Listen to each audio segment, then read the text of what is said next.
শুভ সন্ধ্যা। দেখতে দেখতে আমরা বইমেলার ১৪তম দিনে এসে আজ পা রেখেছি। আজ একই সঙ্গে পহেলা ফাল্গুন এবং ভালোবাসা দিবস।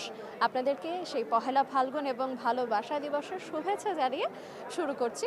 আপনাদের সঙ্গে আছি আইরিন আয়াত।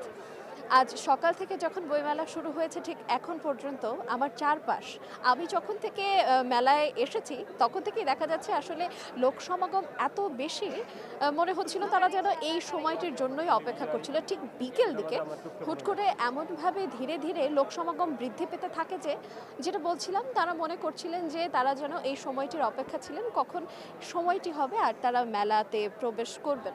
আজ দেখতে পাচ্ছেন আপনারা পহেলা ফাল্গুন, ভালোবাসা দিবস দুটো উপলক্ষ করে কেন্দ্র করে জনসমাগম বৃদ্ধি পেয়েছে।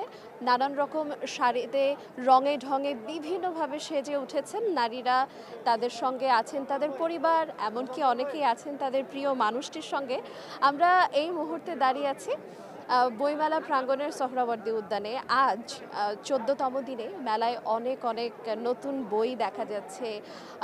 চারপাশে অনেক লেখকদের পদচারণা আজ বিরাজ করছে। যেহেতু ভালোবাসা দিবস, সবাই ভালোবাসা দিবসের শুভেচ্ছা বিনিময় করছে, দিবসটি পালন করার জন্য আসছেন। আজ আমরা বইমেলা নিয়ে একটু কথা বলতে চাই। যেমন আমরা জানি যে বইমেলা এই সময়টি কিন্তু খুবই আনন্দের একটি সময়, ভালো লাগার একটি সময়। আজ আমরা এমন একজনের সঙ্গে কথা বলবো যিনি আমাদেরকে তখনকার বইমেলা, তাদের সময়ে পহেলা ফাল্গুনটি কেমন হতো, বইমেলার সময়টি কেমন হতো, পহেলা ফাল্গুনকে ঘিরে বইমেলা কেমন হতো, সেই সময়টির সম্পর্কে আমরা একটু তার কাছ থেকে জানতে চাইব। আমার সঙ্গে এই মুহূর্তে উপস্থিত আছেন একজন লেখক, তার নাম হচ্ছেন দেলোয়ার হোসেন। আর তার কাছ থেকেই আমরা জানবো তখনকার মেলা সম্পর্কে, এখনকার মেলা সম্পর্কে ঠিক কেমন তখনকার আর এখনকার অবস্থা। আমার সঙ্গে যিনি উপস্থিত আছেন তিনি কর্মজীবী এবং তিনি একই সঙ্গে একজন বিমানবন্দর অফিসের ম্যানেজার এবং তিনি শখের বশেই লিখে ফেলেছেন একটি বই। আমরা একটু তার সঙ্গে কথা বলি। কেমন আছেন আপনি? আলহামদুলিল্লাহ ভালো আছি। আপনি কেমন আছেন? আমিও খুব ভালো আছি। আমি আপনাকে একটু জানতে চাই, আপনি তো লেখালেখির সাথে না, তারপরও আপনি কোনো একটা প্রাইভেট কোম্পানিতে চাকরিরত আছেন, কর্মরত আছেন, সেই সম্পর্কে আমরা একটু শুনবো এবং সেখান থেকে আপনি হুট করে লেখার অনুপ্রেরণাটা কিভাবে পেলেন আমরা একটু জানতে চাই। আমি আসলে বিমান বাংলাদেশ এয়ারলাইন্সের একজন অ্যাক্টিং ম্যানেজার হিসেবে ওখানে কাজ করি এবং বলাকা ভবন বিমানের হেড অফিসে বসি। তো আমি আসলে সাহিত্যের উপরে আগের থেকেই আমার একটু ঝোঁক ছিল। আমি আসলে সত্য নির্ভর, বাস্তবধর্মী এবং অনুভূতিপ্রবণ কিছু লেখার উপরে আমার আকর্ষণ ছিল। সেই থেকেই লেখা। আমার এই লেখার মধ্যে বাংলা সাহিত্যের কিছু সৃজন, কিছু কর্ম, কিছু পরিবেশ, কিছু যেমন আমি একটা লেখা লিখেছি মা দিবস। সেই মা দিবসের তরে আমার ধারণা ছিল যে মা দিবস বছরে একদিন হবে না, মা দিবস হবে বছরের প্রতিটা দিন। এইভাবে সত্যনির্ভর এই সমস্ত মানুষকে যেন একটা মেসেজ দেয়া যায়, যাতে মানুষ অনুভূতিপ্রবণ হয়, মানুষ যাতে তার চলার পথটা সহজ করে নিতে পারে, এই জন্য এই লেখাটা। আচ্ছা, আজ আপনার এবারের লেখাটার নাম আপনি দিয়েছেন সঞ্চরণ। এই বইটি, আপনি এই বইয়ের মাধ্যমে কি বার্তা দিতে চাইছেন পাঠক? এই বইয়ের সাথে যে বার্তাটা দিতে চাচ্ছি সেটা হচ্ছে বাংলাদেশের মানুষ যেন সত্যের উপরে চলতে পারে, সত্য নির্ভরশীল হয় এবং বাস্তবধর্মী কিছু জ্ঞানের অধিকারী হয়, যেমন প্রকৃতি বিষয়ে, স্রষ্টা বিষয়ে এবং তার গুরুজনদের বিষয়ে যেন যথাযথ মূল্যায়ন তারা করে চলে, সেই হিসেবে একটা বার্তা দিতে চাচ্ছি।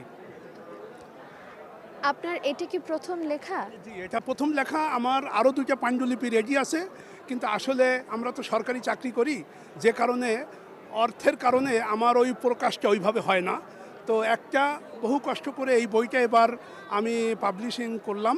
তারপরে পরবর্তীতে আবার এরপরে আরও দুইটা বই আমি করব, সেটা রেডি আছে। আচ্ছা, আপনাকে আমি একটি প্রশ্ন করতে চাই, সেটি হচ্ছে আজকে তো পহেলা ফাল্গুন, তা প্রত্যেক বছরই ফেব্রুয়ারি মাসে পহেলা ফাল্গুনটা পড়ে যায় বইমেলায়। আপনারা যখন বইমেলায় আসতেন, আমি যদি আজ থেকে আরও কয়েক বছর আগের কথা বলি, তখনকার পহেলা ফাল্গুনের বইমেলা আর আজকের দিনের পহেলা ফাল্গুনের বইমেলা ঠিক কি পরিবর্তন মনে হচ্ছে আপনার কাছে? আসলে আজকের ফাল্গুন মানুষের মধ্যে একটু প্রাণবন্ত অবস্থাটা বেশি মনে হচ্ছে এবং আমি যেটা মনে করতেছি সেটা সর্বসাধারণের উপস্থিতিটা একটু বেশি মাত্রায় মনে হচ্ছে এইটা, এবং মানুষ উদ্বুদ্ধ হয়ে বইমেলাটা বেশ বিচরণ করছে এবং এখানে উপস্থিতিটা খুব বেশি মনে হয়েছে আমার কাছে। এখন তো অনেকেই নতুন লেখক হিসেবে আসছেন, আপনিও লিখছেন, আপনার কি নতুন তরুণ লেখকদের জন্য কিছু বলার আছে? তরুণ লেখকদের আসলে আহ, যেমন সত্য নির্ভর এবং কোনো কাল্পনিক বিষয়ের চাইতে সত্য নির্ভর এবং মানুষকে যাতে একটা গাইডলাইন এই লেখার ভিতরে মানুষ পায়, যুব সমাজ যেন একটা গাইডলাইন পায়, সেই ধরনের লেখার জন্য খুবই দরকার হয়ে পড়ছে। আপনার লেখার মাধ্যমে আপনি যে বার্তাটি দিচ্ছেন সেটি যদি আরেকবার বলেন, আমরা এভাবে একটু তারপরে আমরা শেষ করতে চাচ্ছি।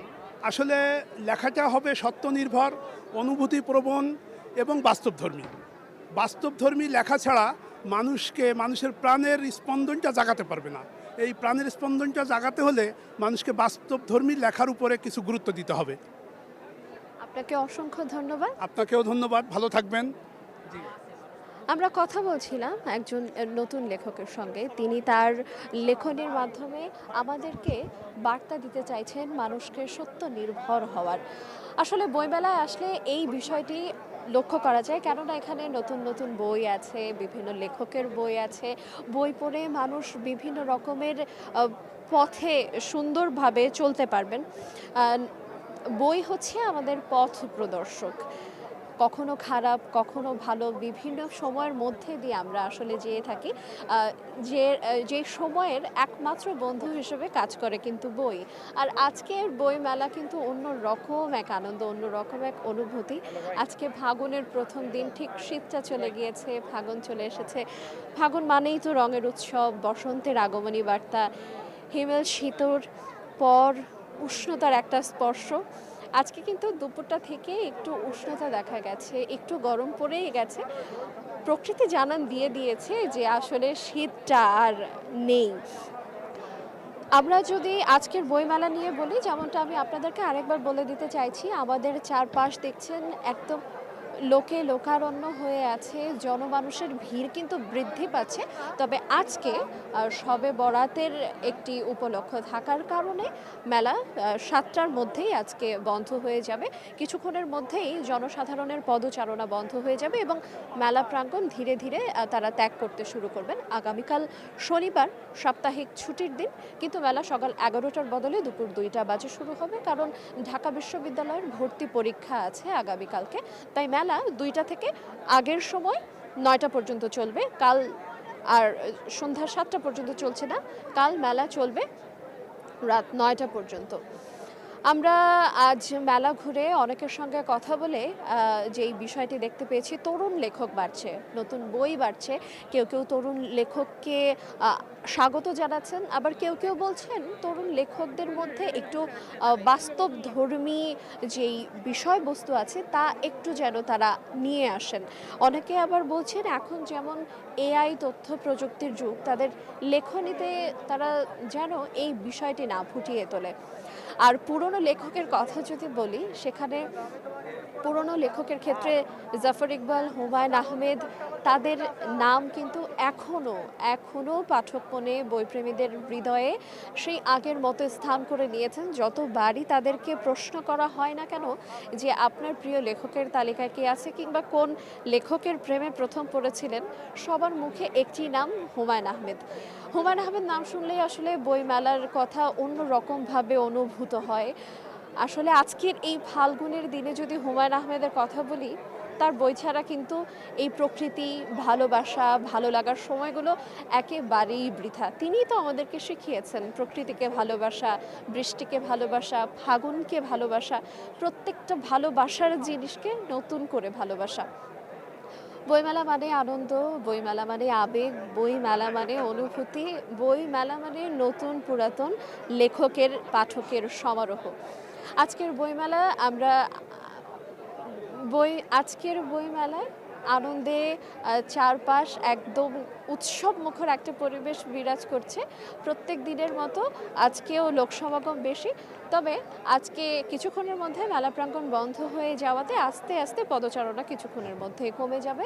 আগামীকালকে আপনাদের সামনে আবারও একইভাবে হাজির হয়ে যাব।